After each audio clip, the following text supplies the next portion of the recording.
we can hold a second, I was telling my colleagues earlier in my office that I was sitting in my kitchen yesterday, and there's a sunroom off the kitchen, and my wife was there with her sister and a good friend named Mary Ann, and she was saying, do you realize it's over $5 for a pound of hamburger meat? $5?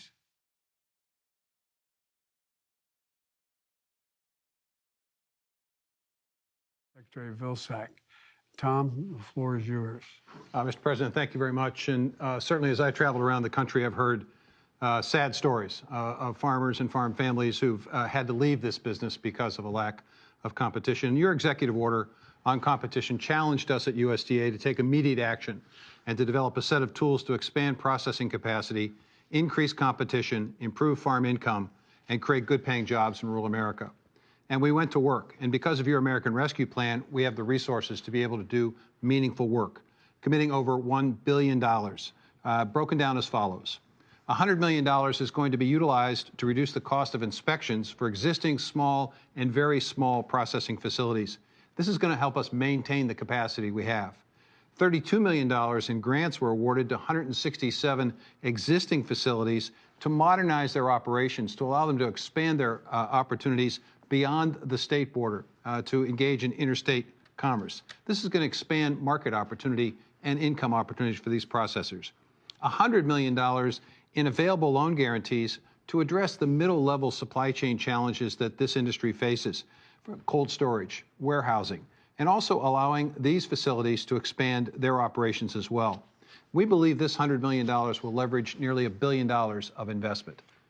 And the announcement today we make is an $800 million commitment of grants and loans to address capacity, workforce, and innovation challenges the industry faces.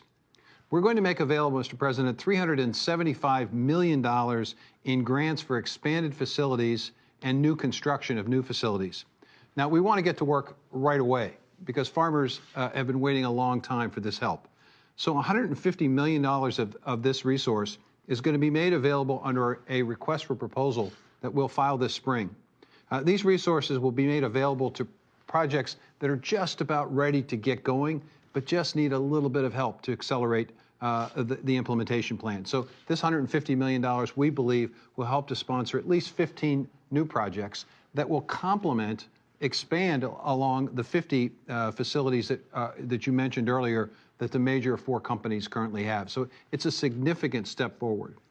$225 million of grants will then be made available this summer for products and for projects that are just getting started, that are on the in the infant stage. Our phase 1 goal, as I indicated, is 15 projects.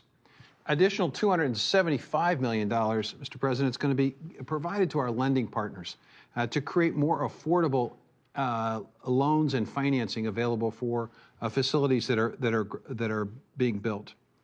Even if we build more facilities, we also need a trained workforce, Mr. President. And so $100 million of this resource is going to be used to support and to create a pipeline of well-trained and experienced workers so that we can expand this workforce in rural America.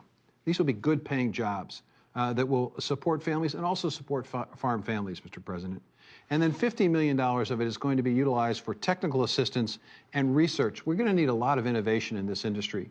We're going to need new business models. We're going to need new ways of innovation and technology to create greater efficiencies.